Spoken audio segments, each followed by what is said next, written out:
আসসালামু আলাইকুম ওয়া রাহমাতুল্লাহি ওয়া বারাকাতুহু। আলহামদুলিল্লাহ ওয়াসসালাতু ওয়াসসালামু আলা রাসূলিল্লাহ বা'দ।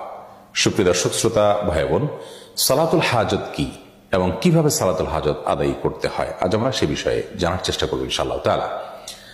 হাজত মানে হলো প্রয়োজন, সালাতুল হাজত মানে হলো প্রয়োজনের সালাত। এমন কোনো মানুষ পৃথিবীতে নেই যার কোনো চাওয়া, যার কোনো বিশেষ প্রয়োজন নেই। মূলত বিশেষ কোনো প্রয়োজন, বিশেষ কোনো ইস্যু, বিশেষ কোনো গুরুত্বপূর্ণ চাওয়াকে সামনে রেখে সেটি বিষয়ে আল্লাহ তাআলার কাছে আবেদন নিবেদন করার জন্য, দোয়া করার জন্য যে সালাত আদায় করা হয় সেটাকে বলা হয় সালাতুল হাজত। সালাতুল হাজত এই নামে, এই শব্দে আলাদা করে কোনো সালাতের কথা হাদিসে সেভাবে বর্ণিত না হলেও মৌলিকভাবে সালাতুল হাজত বা বিশেষ প্রয়োজনের প্রেক্ষিতে সালাত আদায় করা এই বিষয়টি প্রমাণিত।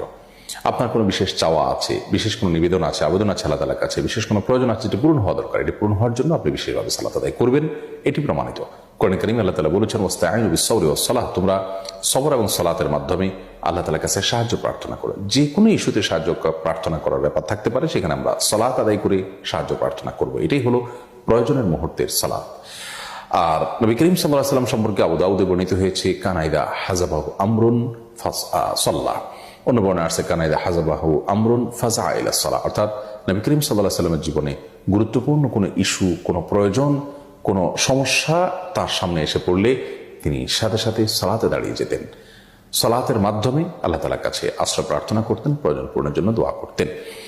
বিশ্ববিখ্যাত মুহাদ্দিস মোল্লা আলী কারি রাহিমাহুল্লাহ তিনি বলেছেন যে এই সালাত যে নবী সাল্লাল্লাহু আলাইহি ওয়াসাল্লাম প্রয়োজন হলে সালাতে দাঁড়িয়ে যেতেন, এটা কি সালাতুল হাজত বলা যেতে পারে, অর্থাৎ প্রয়োজনের মুহূর্তের সালাত এটাই, যেহেতু এটার বিশেষ কোনো কাইফিয়ত বা পদ্ধতি বা বিশেষ কোনো সময় ঠিক করা নেই, যে কোনো সময় এটি পড়া যেতে পারে।